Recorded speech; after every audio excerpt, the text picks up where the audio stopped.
Muy buenos días, señores, y bienvenidos a la conferencia Coyuntura Económica Global y su implicancia en la economía peruana y en las inversiones de prima AFP.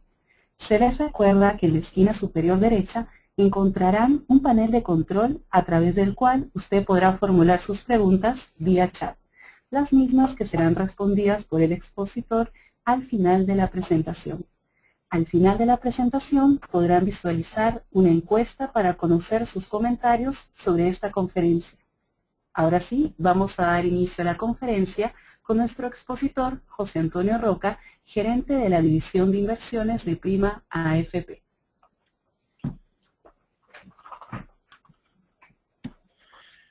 Muy buenos días y gracias a todos por participar en esta conferencia sobre coyuntura económica global y los mercados. Empezamos simplemente con una salvaguarda legal. La voy a leer de todas maneras. La información contenida en las diapositivas no debe ser tomada como un consejo o recomendación para apoyar una decisión de inversión. La información incluida en este documento ha sido tomada de fuentes consideradas como confiables. Sin embargo, Prima AFP no puede garantizar su exactitud y no asume responsabilidad respecto de algún error u omisión. La información puede ser modificada sin una referencia o notificación previa. Ahora sí, pasamos directamente a la presentación y quería comentarles un poco la agenda que vamos a tratar en esta conferencia. Primero vamos a dar un resumen macroeconómico global. Usualmente lo que hacemos es enfocarnos en Estados Unidos, Europa y China, siendo tan relevante China para los mercados emergentes y particularmente para nosotros en el mercado de commodities. Y de ahí más bien voy a dedicar un poco de tiempo a hablar sobre mercado de acciones, mercado de bonos, los commodities y tipo de cambio, probablemente los cuatro ángulos más importantes dentro del espectro de inversiones de Prima AFP. Empezamos con el resumen macroeconómico global y realmente lo primero que tenemos que comentar es sobre Estados Unidos y la recuperación o el rebote del mercado inmobiliario. El gráfico de la izquierda, si bien no se aprecia bien, lo que muestra es una recuperación del precio de viviendas en Estados Unidos y no solamente de los precios, sino también de la cantidad de viviendas vendidas. Eso de alguna manera está siendo el motor del crecimiento de la economía norteamericana junto con una recuperación del consumo, y lo que estamos viendo en el gráfico de la derecha más bien es una caída continua del desempleo que, habiendo tocado casi niveles de 10% en el punto más álgido de la crisis, hoy día está ligeramente por encima de 7 con una trayectoria descendente. Realmente el mayor problema de Estados Unidos es el fiscal, como podemos ver a raíz de la crisis en el gráfico de la izquierda.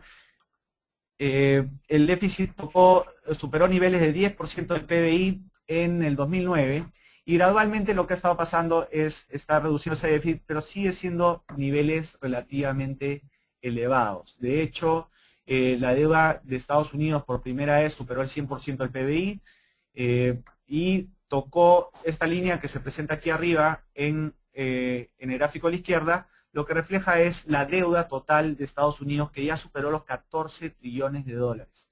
Eso ha hecho que Estados Unidos toque lo que se denomina el techo de la deuda, y lo que ha pasado, se ha gatillado de alguna manera recortes automáticos en la parte fiscal para que este techo de la deuda no sea sobrepasado de manera significativa. Si vamos a las proyecciones del PBI, en realidad en el 2013, a pesar de los recortes fiscales automáticos que se gatillaron con el tocar el techo de la deuda, el mercado espera un 2% de crecimiento para este año y 2.7% de crecimiento para el próximo año. Eso hace que la economía norteamericana esté recuperándose. No es un crecimiento muy acelerado, pero definitivamente es un crecimiento predecible, positivo y en buen camino en líneas generales, ¿no? Pasamos a hablar un poco sobre Europa.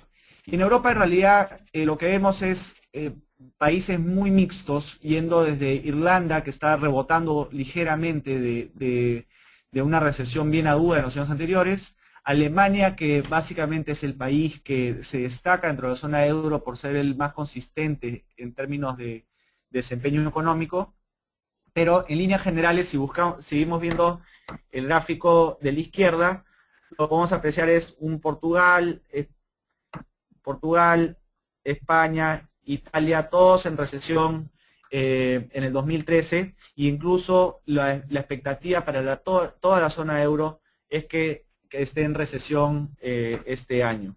Se esperaría cierto rebote hacia el próximo año, pero probablemente sea un poco más moderado de lo que hoy día reflejan las estadísticas. Si pasamos a los gráficos a la derecha, lo que se muestra es un tema bien importante, que es el tema del desempleo. En países como España y Grecia, el desempleo ha tocado niveles 25%, e incluso el desempleo juvenil en España, por poner un ejemplo, está en niveles de 50%. Eso lo que significa es que la gente que por primera vez busca empleo o termina las universidades, solo 1 de cada 2 puede conseguir empleo. Entonces, eso de alguna manera está generando descontento social, está trasladándose en protestas, está trasladándose en inestabilidad en periodos de elecciones, como lo que pasó en Italia el año pasado, o a principios de este año también, y de alguna manera eso podría hacer que Europa en algún momento se salga del camino de la prudencia fiscal que hoy día está encaminada. Nuevamente, lo más probable es que solo sean eventos como los electorales los que puedan generar más grado de inestabilidad. En líneas generales, los países de la zona euro sí están alineados con los recortes fiscales propuestos por la Comunidad Europea, y con eso van en la trayectoria a reducir sus déficits hacia adelante.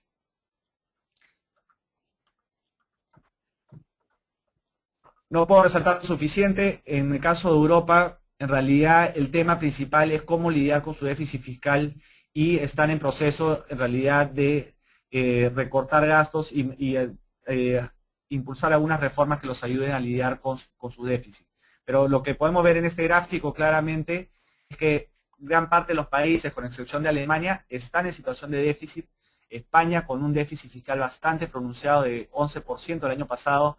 Este año y el próximo se esperan niveles del orden del 6% en España, pero en líneas generales todos los países con déficit fiscales relativamente altos, pero sí con un compromiso de irlos reduciendo en el tiempo, ¿no? Eso es, la tendencia es bastante clara hacia reducir hacia los años 2013 y 2014. Eso va a seguir siendo una variable que afecta el crecimiento de los países de la zona euro, y por eso nosotros no esperamos actualmente que la zona euro nos sorprenda significativamente, y más bien creemos que el crecimiento va a ser o anémico hacia adelante, o incluso la recesión podría perdurar un poco más.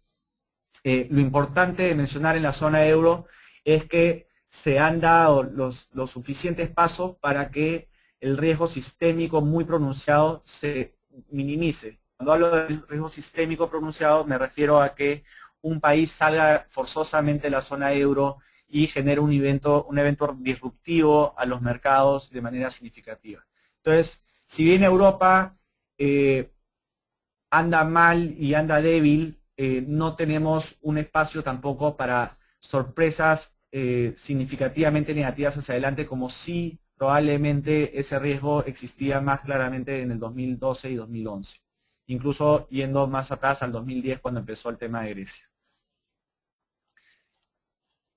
Entonces, tenemos un Estados Unidos creciendo, recuperándose en muchas de sus variables, pero un crecimiento todavía relativamente débil en una banda de 2-3%. Europa en recesión y probablemente con crecimiento muy bajo hacia adelante, pero ya sin mayores sorpresas en términos de que algún país haga impago o un país sea expulsado de la zona euro. Y más bien pasamos ahora a hablar de China.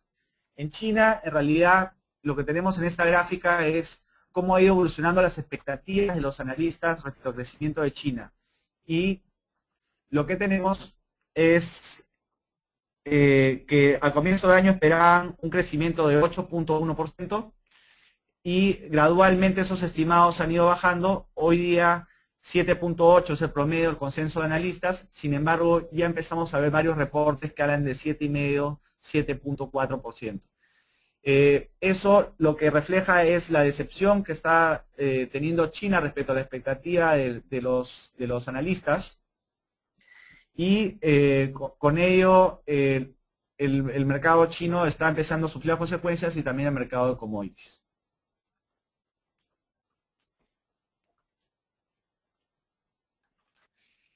Yendo a por qué China está un poco en el ojo de la tormenta más allá de sus resultados. Es porque en los últimos años, en realidad, China ha crecido en parte impulsado por temas que no deberían ser permanentes. Por ejemplo, menciono unos cuantos. Hace poco más de un mes, exactamente un mes, salió este artículo de Financial Times que hablaba de que los problemas de China empezaban con la deuda de los gobiernos regionales. Es un tema muy importante, es muy significativo. Estamos hablando de probablemente hasta 40% del PBI concentrado en deuda de gobiernos regionales que hoy día no tienen una contabilidad clara en ninguna parte del gobierno chino. Otro tema que también es relevante es el tema de los subsidios.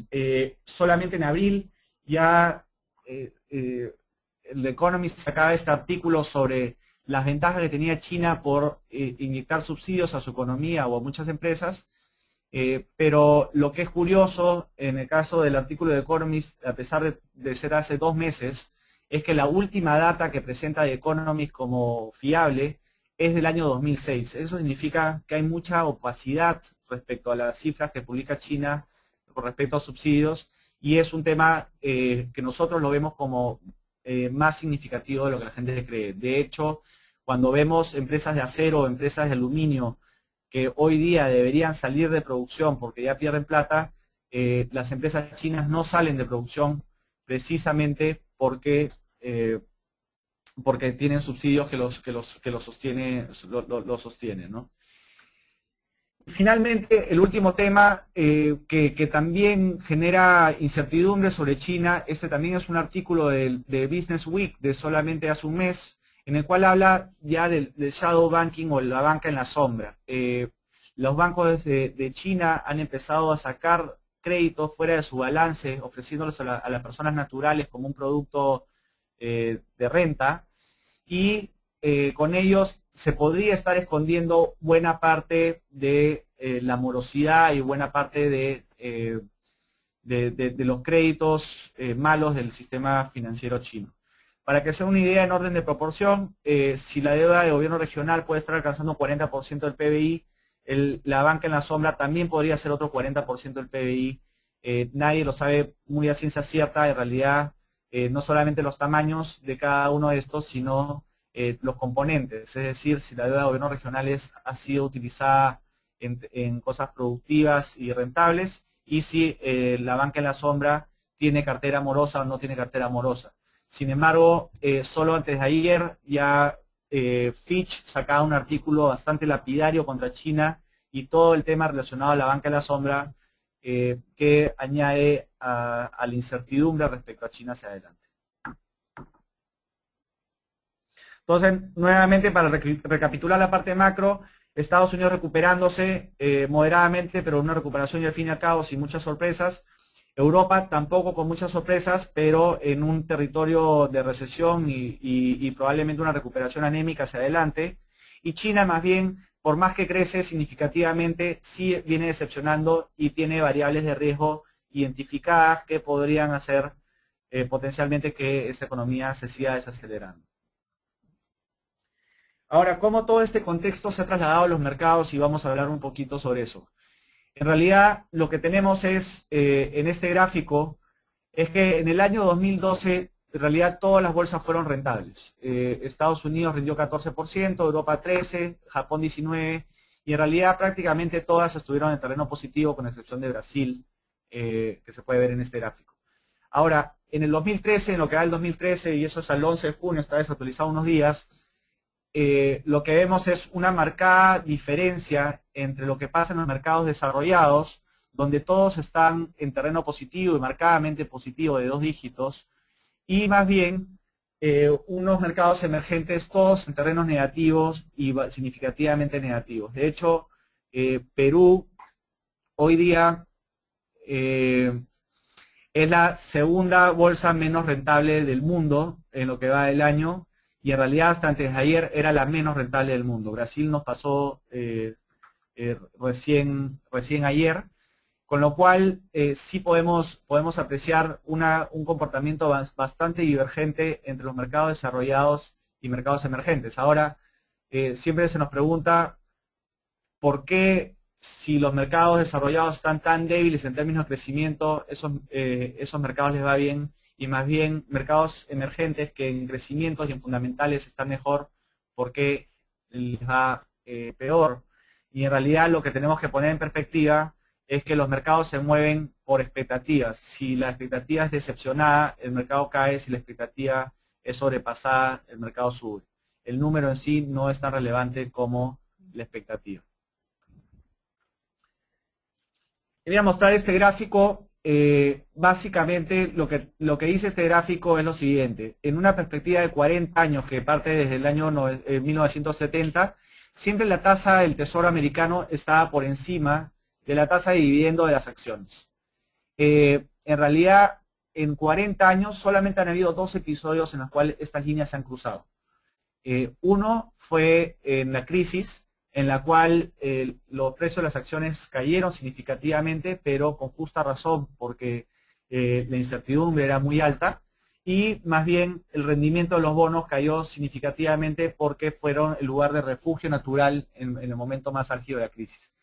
Sin embargo, ya adelantamos el reloj a tiempos actuales. En realidad se vuelven a cruzar las líneas, y la gente, los inversionistas y el mercado se empieza a preguntar si el mercado de acciones me da una rentabilidad mayor que el mercado de bonos, ¿por qué estar en acciones? Y eso empezó, ¿por qué estar en el mercado de bonos? Entonces eso de alguna manera empezó a darle fuerza a la tesis de lo que llamaron la gran rotación.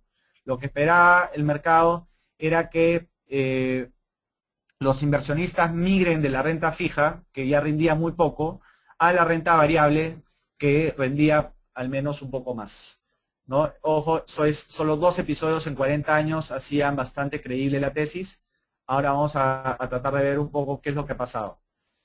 Si empezamos a ver estos gráficos, lo que podemos ver es hasta diciembre del año pasado mucha plata entrando a la renta fija, poniendo presión sobre las tasas de interés hacia la baja, y más bien un comportamiento bastante más mixto en la renta variable, en la cual entraban y salían flujos todas las semanas, pero en el neto en realidad no entraba plata significativa. ¿Qué ha pasado este año? En realidad este año ya empezamos a ver que sigue entrando dinero hacia la renta fija, pero también empezamos a ver que entra plata hacia la renta variable. Entonces uno se pregunta, ¿se está dando la gran rotación? Probablemente no. Lo que se ha dado es lo siguiente, lo muestro en el gráfico de más abajo. En realidad, de donde ha salido plata es del mercado de commodities, y ha entrado plata a todos los otros mercados. Esto se puede estar revirtiendo en estos últimos días, pero el concepto es ese, ¿no? La gran rotación, la gran tesis que tenía el mercado a principio de año no se está dando en todo su esplendor. Lo que sí está pasando es que la decepción sobre China y la subida de tasas en cierta medida ha hecho que los inversionistas se salgan del mercado de commodities y empiecen a mirar un poco hacia los otros mercados.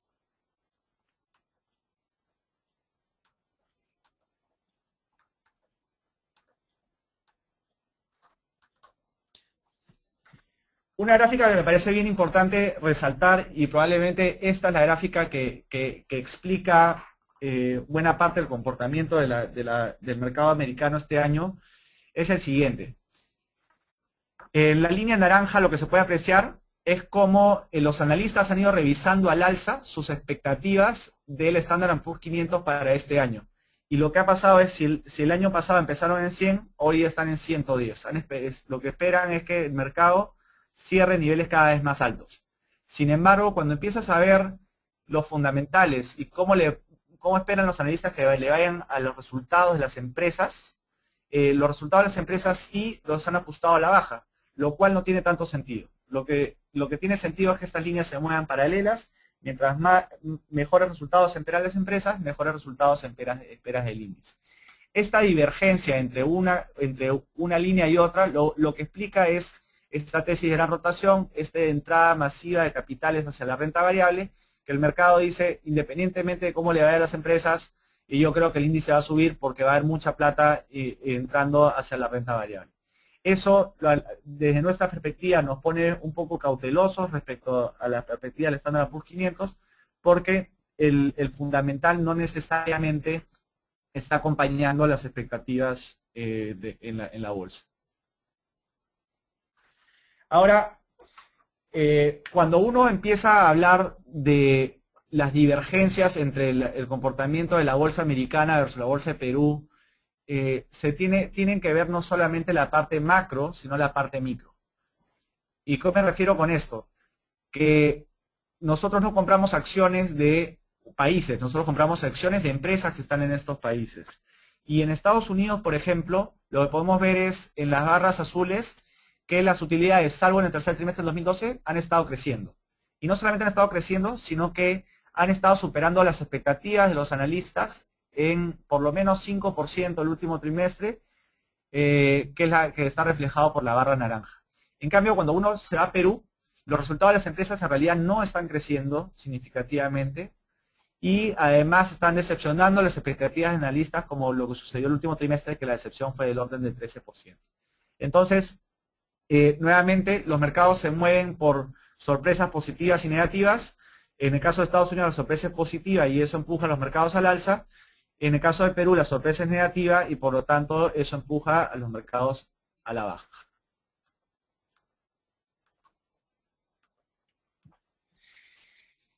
En el caso ya yendo específicamente al mercado peruano, en realidad lo que tenemos que hacer es separar un poco entre las acciones mineras y no mineras, porque si bien el índice puede haber caído más de 20% y tenemos en apariencia la bolsa menos rentable del mundo, una de las menos rentables del mundo, sí tenemos que diferenciar claramente entre las acciones mineras y no mineras. Las acciones no mineras que nosotros seguimos, en las cuales invertimos, básicamente están en terreno positivo en lo que va el año y en realidad marcadamente positivo, más parecido a lo que ha pasado con las empresas norteamericanas. Sin embargo, las empresas mineras resaltadas en azul sí tienen comportamientos bastante negativos, casi bordeando 50% de caída en lo que va del año. Entonces, en general tenemos una bolsa bastante mixta, yo diría 2 bolsas en uno, y eso hace que se aprecie como que todo en Perú hubiera caído, y eso no es preciso. Sí es relevante mencionar, los resultados corporativos del primer trimestre no fueron tan alentadores para las empresas, y eso lo vemos en el gráfico de la derecha. Muchas empresas cayendo en el cuadrante superior izquierdo, que lo que representa ahí es que a pesar que las empresas crecieron en ventas, no necesariamente crecieron en utilidades. Eso significa que no necesariamente las economías de escala se están presentando o la eficiencia se está deteriorando en cierta medida. Las empresas mineras, naturalmente, cayendo en el cuadrante izquierdo de abajo, que lo que dice es que básicamente han caído en ventas y han caído resultados acompañando los resultados de los commodities. Y son pocas las empresas en realidad que caen en el cuadrante derecho que crecen tanto en ventas como en utilidades. Entonces, eso habla de la decepción un poco de resultados que han tenido las empresas peruanas en el primer trimestre y es probable que este segundo trimestre tampoco sea tan alentador, inclusive por cosas tan específicas como una pérdida por cambiaria por la devaluación que ha sufrido el sol en los últimos meses. Nuevamente, si bien las empresas han caído, si bien el entorno de los commodities no ha sido tremendamente favorable, sí es importante mencionar que podría haber habido cierta sobrereacción en el mercado local. Si vemos una empresa, por ejemplo, por tomar una aleatoriamente, Milpo ha caído 56% en lo que va del año y sus principales ventas están determinadas por cobre, plomo y zinc. Pero plomo, cobre y zinc en realidad no han caído ni siquiera 10% en lo que va del año. Entonces, si los commodities que exportas o que produces solamente caen 8%, ¿por qué la acción de la empresa cae 56%? Suena a una sobrereacción del mercado local y creemos que si la variable China no sigue decepcionando, tenemos un espacio significativo para un rebote hacia adelante, ¿no?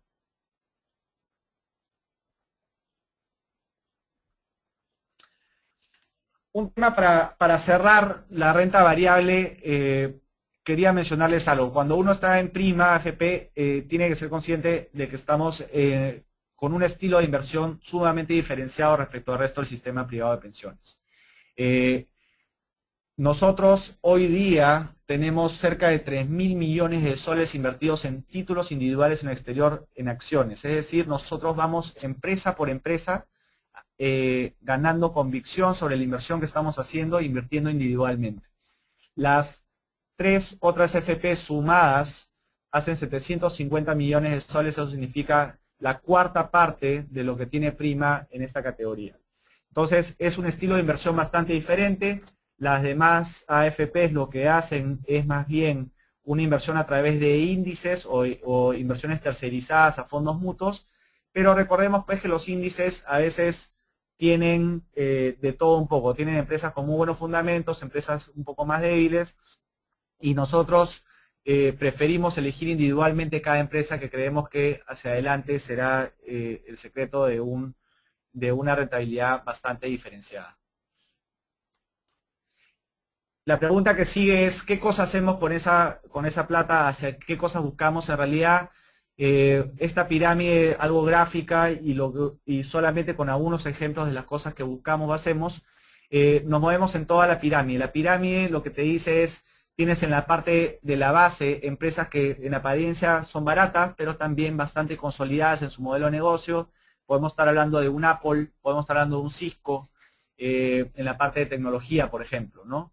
En la parte de lo que llamamos GARP, que es crecimiento a un precio razonable, tenemos empresas con tasas de crecimiento bastante relevantes independientemente de lo que está pasando en el mundo, con tendencias cíclicas muy interesantes, como es, por ejemplo, las empresas de fertilizantes que se muestran acá, que son Potash y Mosaic, empresas como Qualcomm, que de alguna manera es la líder en todo el tema de 3G y el tema de smartphones. Todos los proveedores de smartphones como iPhone y Samsung de alguna manera los utilizan, y ese segmento lo vemos creciendo significativamente hacia adelante, empresas de servicios petroleros, etcétera. Y después tenemos empresas que por la naturaleza del negocio en la que están tienen un crecimiento alto, hay que pagar una prima por ese crecimiento, pero creemos que las perspectivas son bastante alentadoras. Ahí tenemos una tesis bastante fuerte en la parte de lo que llamamos wellness o vivir sanamente. Y, por ejemplo, tenemos un par de empresas aquí llamadas Whole Foods y The Fresh Market, que lo que buscan es una especie de supermercado con comida más orgánica, más natural, etcétera, ¿no?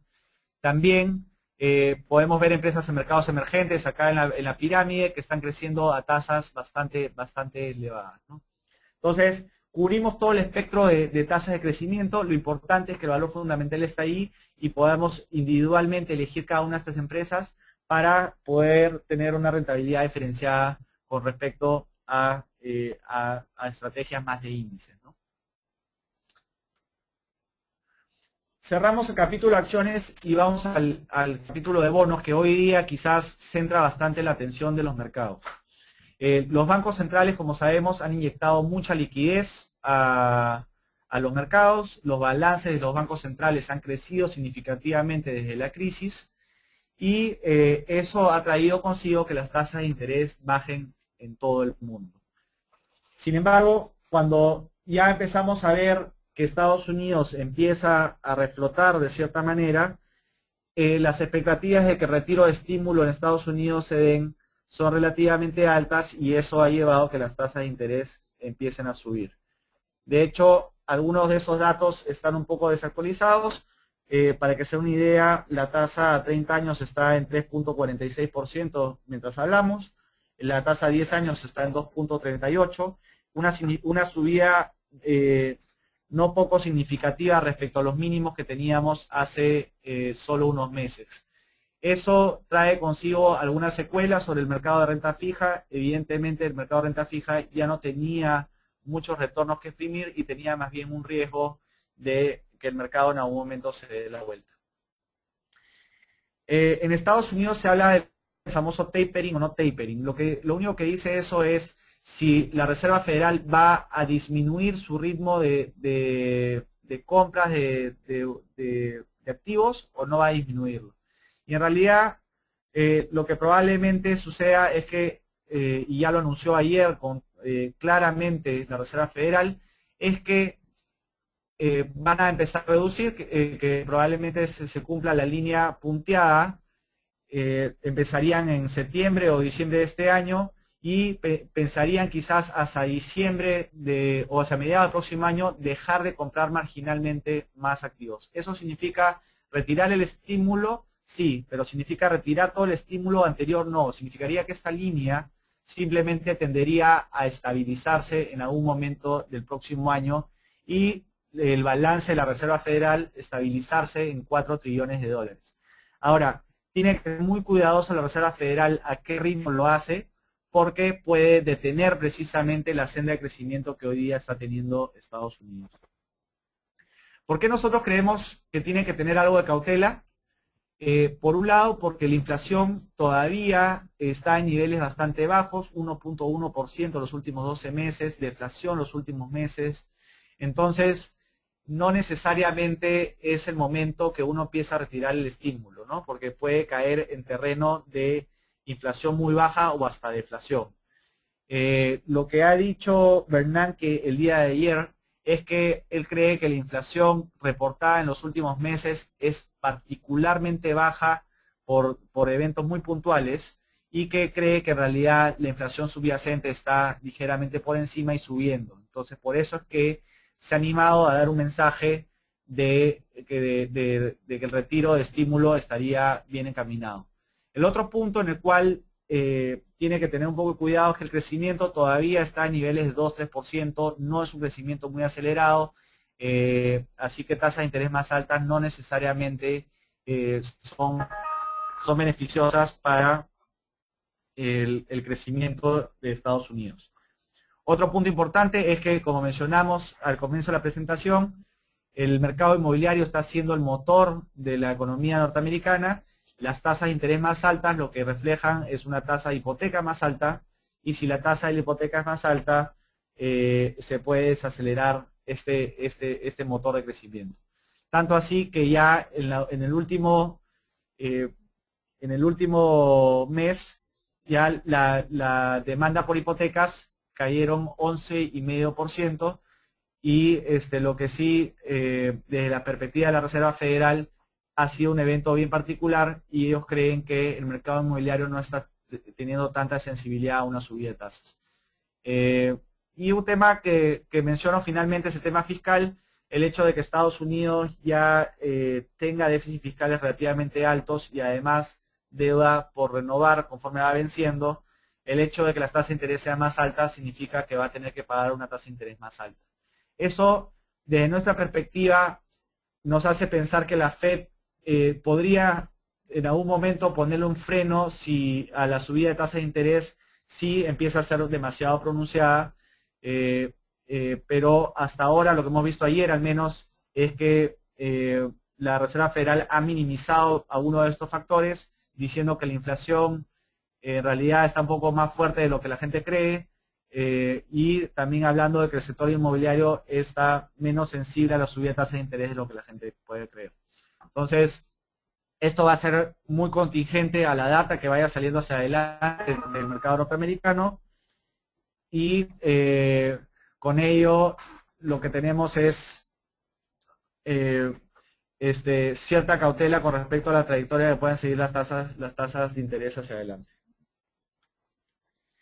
Pasamos a commodities. En commodities en realidad han caído prácticamente todos. El único que se ha salvado en realidad es el petróleo, que no lo presento en la gráfica, pero tanto los metales base como los metales preciosos han caído de manera significativa en lo que va del año. Para que se den una idea, en realidad son motores diferentes los que han empujado un mercado y otro. En la parte de metales base, yo diría que la principal variable es China, teniendo un ritmo de crecimiento menor al esperado, y más bien en el caso de los metales preciosos está más ligado a la subida de tasas de interés y a la recuperación de Estados Unidos o retiro de estímulo monetario. solamente voy a detenerme a comentar un poco en commodities la relevancia que tiene China. China representa más del 40% de la demanda global en los principales metales base, así que claramente un enfriamiento de China trae consigo una reducción en las perspectivas de los precios de los commodities hacia adelante. China, como sabemos, salió de la crisis del 2009 empujando mucho el tema de inversión.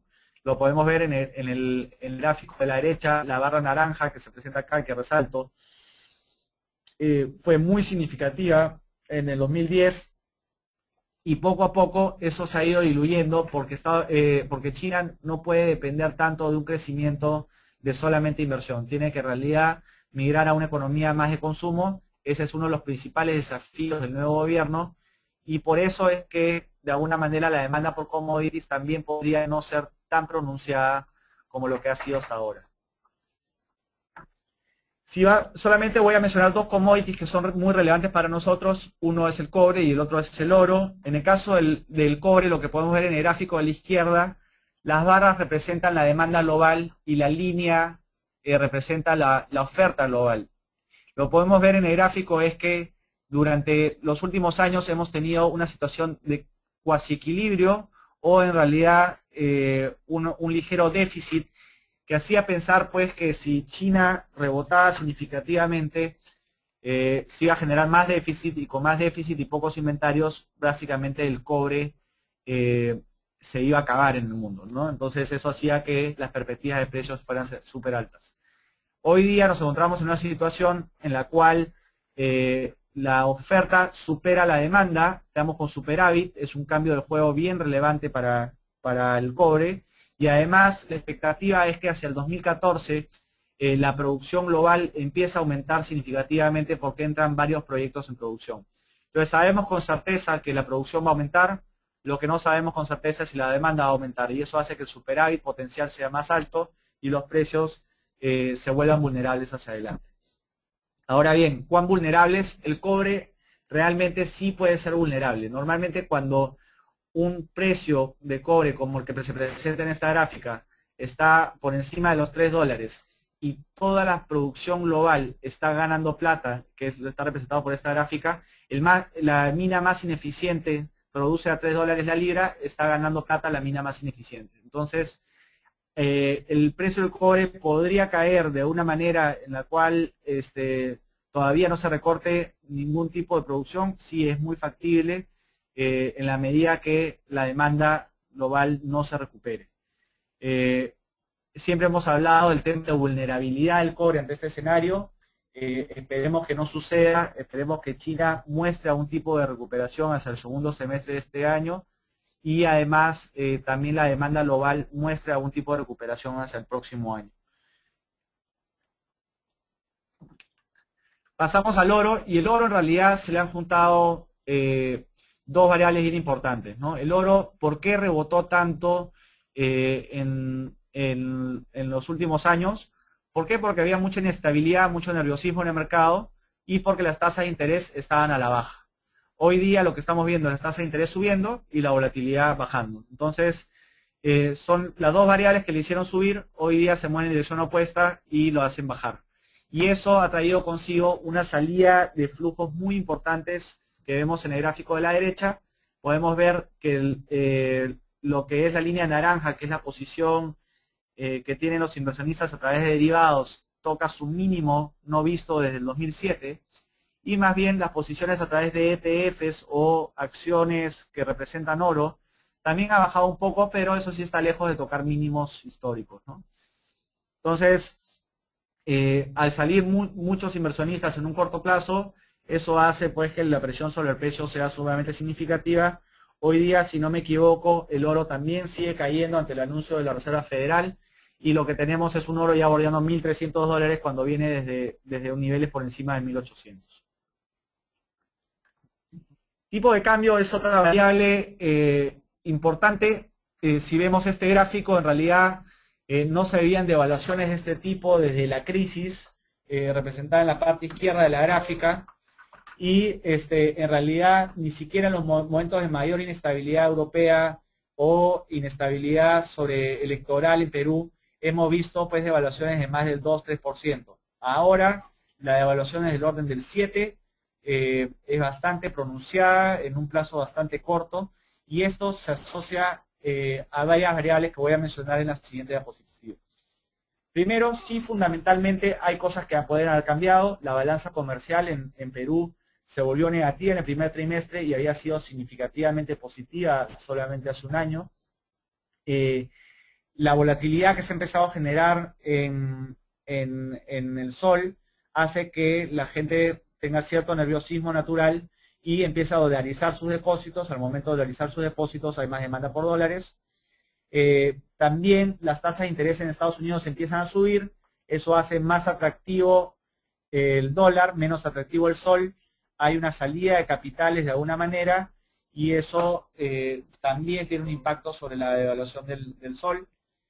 Hay una presencia muy significativa de extranjeros en bonos soberanos, que representa casi 60% del total. Es probablemente el número más alto que se ve en los países comparables, y eso ha hecho que varios inversionistas ante el nerviosismo empiecen a tomar coberturas y también demandar dólares, ¿no? La inversión directa extranjera, ya yendo a la parte más fundamental de Perú, podría desacelerarse por la caída en commodities, y hay que sumar también, o no podemos ignorar, el tema del ruido político que se asentó en los primeros meses del año, cuando el gobierno empezó a hablar de la posible compra de los activos de Repsol en Perú, cuando se empezó a rumorear, independientemente si es verdad o no, la posible salida del ministro Castilla. Entonces, todo esto ha sido un combo de variables que han determinado una devaluación relativamente pronunciada del sol. Lo que sí tengo que comentar es que no es un evento único a Perú. El dólar se ha apreciado absolutamente contra casi todas las monedas del mundo, y sobre todo contra las dos monedas que tienen cierta dependencia de commodities, como es el Perú. Brasil se ha depreciado también significativamente, Colombia, si empezamos a ir a México para hablar de Latinoamérica, pero también podríamos hablar de Sudáfrica y de Australia, y todas las monedas también devaluándose significativamente. Entonces no es un evento único, no es por temas solamente intrínsecos a Perú, en realidad es un tema de flujos de inversión que se ha movido relativamente rápido en un plazo corto, ¿no? La pregunta que nos queda y la ponemos abajo es: ¿cuál es la posición del Banco Central respecto a esta devaluación?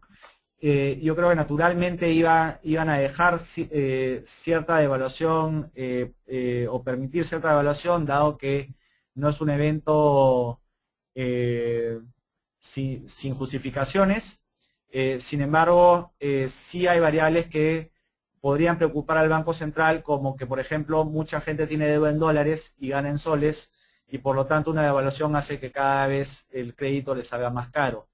Ese tipo de variables sí entran en la ecuación del Banco Central, y podríamos en algún momento no tan lejano ver a un Banco Central empezando a participar en el mercado cambiario de manera más agresiva. Recordemos que el Banco Central durante los últimos años ha estado tratando de prevenir una apreciación, ha acumulado muchas reservas. Hoy día las reservas superan los 65.000 millones de dólares, es el nivel más alto que hemos tenido históricamente, y tranquilamente, si el Banco Central lo considera necesario, podríamos empezar a ver que empiece a vender parte de esas reservas para neutralizar la depreciación, ¿no? Con esto quisiera terminar con las conclusiones. Básicamente, en la parte macroeconómica, Estados Unidos sin mayores sorpresas y con un crecimiento moderado. En todo caso, las sorpresas están tendiendo más hacia arriba que hacia abajo. Europa, los riesgos sistémicos están un poco fuera de la ecuación, es decir, una ruptura de la zona euro que hablábamos el año pasado, cada vez queda más descartada, pero la recesión se sigue prolongando. En China, la principal incógnita es la desaceleración, y posiblemente siga desacelerándose. Y en Perú, definitivamente la desaceleración es posible. Hay indicadores de confianza que han bajado, la inversión podría bajar también por una caída en los precios de los commodities y cosas por el estilo, pero nuevamente el último dato de PBI por encima del 7%, y también datos adelantados como la generación de energía eléctrica también creciendo 6-7%, haría indicar que todavía no es evidente que la economía peruana se esté desacelerando. En el caso de las acciones locales, el mercado de la bolsa peruana, la verdad que no estamos vendiendo, estamos más con un sesgo a mantener. Creemos que muchas de estas empresas, sobre todo las mineras, probablemente haya habido una sobrereacción. Consideremos que las empresas mineras peruanas han caído casi 3 veces lo que han caído sus comparables internacionales, así que esa dispersión no necesariamente debería justificarse. En las acciones del exterior, la selectividad será clave. No estamos entusiastas con respecto a las perspectivas del mercado como un todo, pero sí estamos muy entusiastas con respecto a las inversiones individuales que hacemos. Y eso creemos que va a marcar una diferencia notoria hacia adelante. En la renta fija sigue habiendo un impacto negativo por subida de tasas. Se ha exacerbado el día de ayer y el día de hoy. Probablemente también algo de eso se seguirá viendo. Pero ya pensando hacia adelante, creemos que las tasas de interés no pueden o no deberían subir tan significativamente porque pondrían en riesgo la recuperación aún tímida que está teniendo Estados Unidos. En commodities, la incertidumbre sobre China seguirá siendo el principal factor de riesgo. Nuevamente, sí hay vulnerabilidad si China se sigue desacelerando, pero si lo trasladamos a los mercados locales, sí creemos que para las variables como están hoy día ha habido una reacción muy significativa y ya muy buena parte de las malas noticias ya están reflejadas en los precios actualmente. Y el tipo de cambio, creemos que el rol del Banco Central será clave. Hoy día no ha entrado el Banco Central de manera significativa a tratar de contener la depreciación. Hoy día no he visto cómo ha abierto el mercado, pero imagino que el sol se sigue devaluando. Y lo que creemos es que es muy improbable que el tipo de cambio regrese a niveles de 2.6 y más bien lo vemos en una banda más pegada al 2.7 en lo que resta del año. Con esto termino la presentación y pasamos a una ronda de preguntas sobre la base de lo que han escrito en el chat durante la conferencia. Son libres de seguir poniendo preguntas y si alcanza el tiempo podremos ir abordándolas una por una.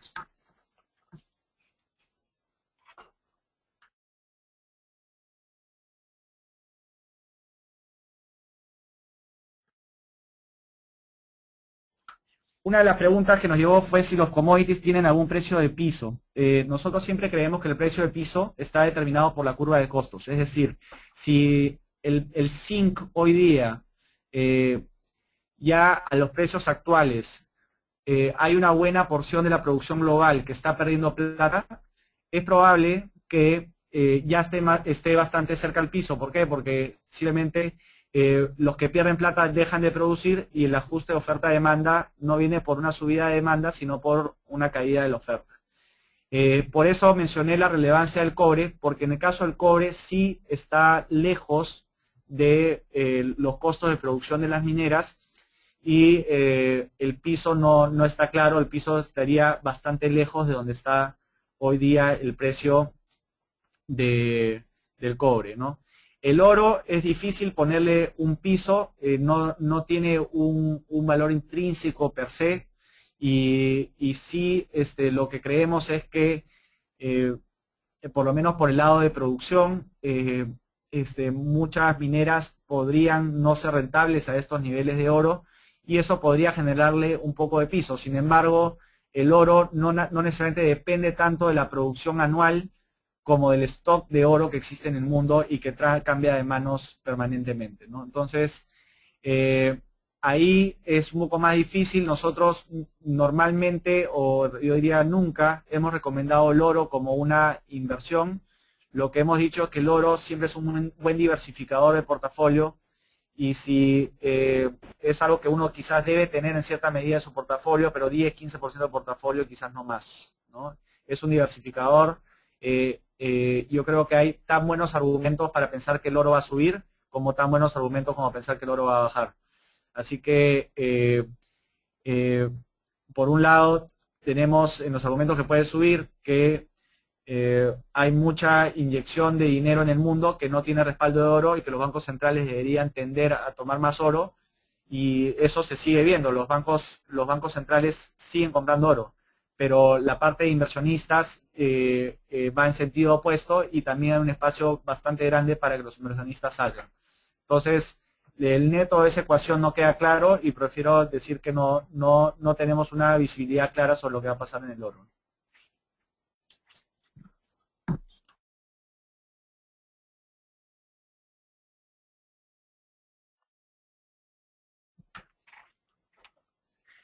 Alguien pregunta si creemos que los mercados desarrollados y emergentes están en distintos ciclos. Es evidente que estamos a ritmos de crecimientos bastante diferentes como países. Quizás la pregunta que queda es si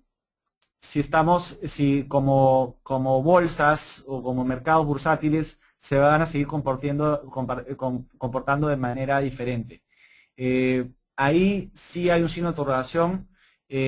Los datos macro positivos en los países emergentes no necesariamente se están trasladando a muchos mejores resultados en las empresas. Ahora, con la devaluación reciente de las monedas de los países emergentes, con tasas de interés más altas en Estados Unidos, con de alguna manera cierta estabilización en los crecimientos de los mercados emergentes, sí podemos empezar a ver que se logren ciertas eficiencias y este comportamiento disímil que han tenido los dos mercados empieza a revertirse a favor de mercados emergentes. Ahora sí tenemos que ser conscientes de un tema, que es que el mercado inversionista global está en los mercados desarrollados y tienen una preferencia por invertir en casa. Entonces, ante un momento de inestabilidad, independientemente de dónde ocurra, la salida de capitales se va a ver más pronunciada en mercados emergentes y eso hace que mantengas un riesgo relativamente alto en mercados emergentes. Por eso hay que tomarlo un poco con pinzas y hacerlo gradual.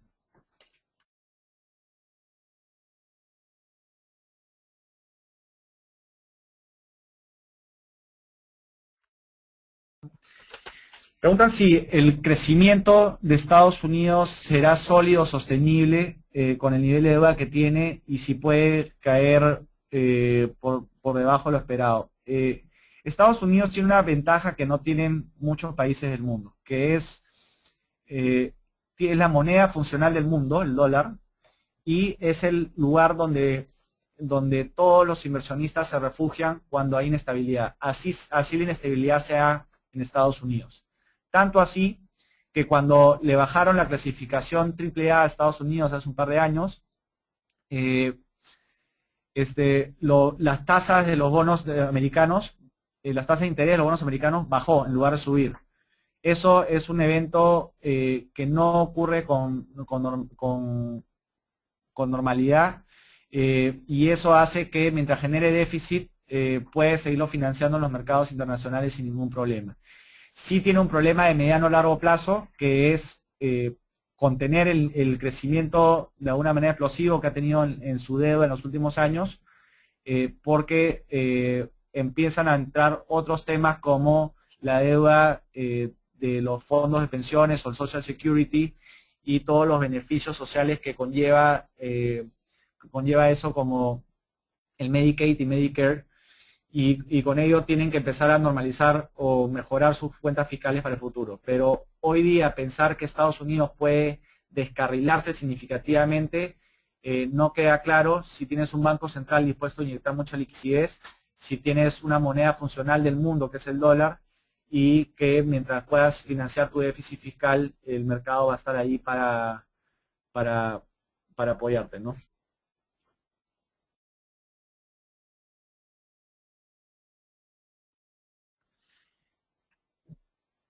Preguntan por qué el impacto del anuncio de la FED es negativo en la Bolsa de Valores de Lima. A ver, primero debo decir que ha sido negativo, pero absolutamente todos los mercados de acciones. Ayer hubo una corrección bastante significativa de los mercados y hoy día, hasta lo que pude ver en la apertura, también estaba siendo significativo. ¿Por qué es negativo? Por varios motivos. Uno de ellos es porque al subir el anuncio de la FED hace que suban las tasas de interés. Si suben las tasas de interés tiene dos efectos. La renta fija se vuelve más atractiva que la renta variable, paga una tasa de interés más alta, y la tasa de descuento a la cual descuentas los flujos de las empresas también se vuelve más alta, con lo cual el valor cae. Ahora, también específicamente ya yendo commodities, cualquier señal de retiro de estímulo hace pensar que va a salir plata de los commodities y por lo tanto eso exacerba un poquito el efecto sobre los commodities cuando, cuando hay anuncios de este tipo por la Reserva Federal. Entonces, todo esto es una especie de alineamiento de factores que hacen que retroceda no solamente la bolsa peruana, sino en realidad los commodities, las monedas y todo lo demás, ¿no? Entonces, no es un efecto absolutamente único a Perú, es un efecto absolutamente transversal para todos los mercados.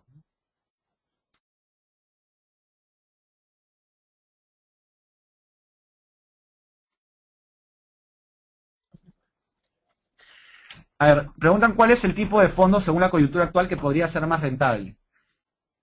Tengo sentimientos encontrados sobre cómo responder esta pregunta. ¿Por qué? Porque creo que la volatilidad puede seguir y cualquier cosa que diga ahora me puede jugar en contra en un mes. Pero si lo vemos con un horizonte un poquito más largo, sí yo me inclino a pensar que los fondos de mayor riesgo van a rendir más. Creo que un fondo 1 podría estar tocando piso un día como hoy, en el sentido de que las tasas de interés ya subieron de manera significativa y por lo tanto ya no debería corregir más de lo que ya corrigió. Sin embargo, y el fondo 3 más bien, lo que creo es que hay buena dosis de malas noticias ya interiorizadas en las empresas locales y tengo bastante convicción en las empresas internacionales en las cuales invertimos. Sin embargo, no puedo dejar de mencionar que en plazos cortos, si hay un retroceso al mercado, esas empresas, por más buenas que sean y por más buenos fundamentos hacia adelante, también van a corregir. Entonces, una ventana corta, la respuesta concreta es en el fondo 3, no sé si la dirección va en una dirección u otra. En el fondo 1 creo que probablemente ya estamos en un piso, pero en un horizonte un poco más largo, sí creo que el retorno de un fondo 1 puede estar acotado a un 5% anual, mientras que un fondo 3 puede tener un rebote e irse a niveles de retornos de 2 dígitos. Entonces, todo dependerá del horizonte de tiempo de cada persona y todo dependerá eh, también del apetito de riesgo o la capacidad de aguantar un poco de volatilidad, ¿no? Para efecto de los fondos previsionales, nuestra sugerencia siempre es quédense en el fondo que se ajusta a su perfil, no traten de tradear los fondos. Normalmente el que trata de beneficiarse por jugar a los tiempos, moverse del fondo 3 al 1 y después del 1 al 2, eso es una receta que está demostrado que no funciona, sobre todo considerando que los traspasos demoran en llevarse a cabo cerca de 2 meses.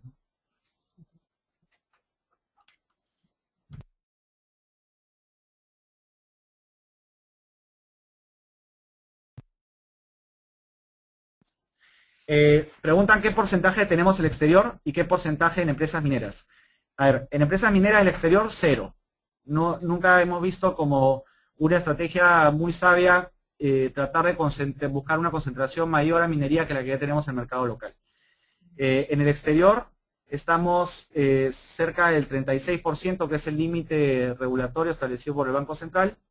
Y en minería ya las posiciones han ido diluyendo significativamente y diría que estamos entre 5 o 6% de todos los activos administrados. Eso hace que en realidad los retornos del FP, si bien pueden estar en niveles cercanos a cero o ligeramente negativos, dependiendo del tipo de fondo, en realidad no han seguido la trayectoria que ha seguido la bolsa peruana con caídas de más del 20%. ¿Eso por qué?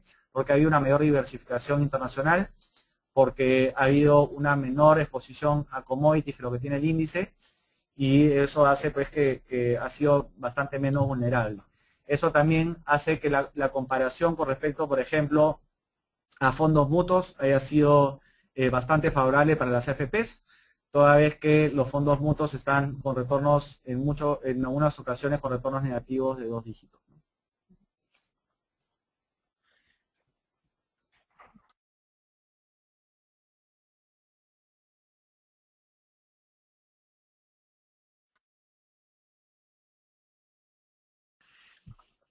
Bueno, siendo casi las 10 de la mañana, damos por concluida la conferencia. Les recordamos que vamos a, terminando en este momento, vamos a pasarles una encuesta de satisfacción y con un par de preguntas que agradeceremos su retroalimentación para poder mejorar este servicio. Gracias. Señores, damos por concluida la conferencia. Por favor, les agradeceremos permanecer en línea para llenar la encuesta de satisfacción que aparecerá en sus pantallas. Si tuviese alguna pregunta adicional, puede escribirnos a nuestro correo electrónico conferenciasenlinea@prima.com.pe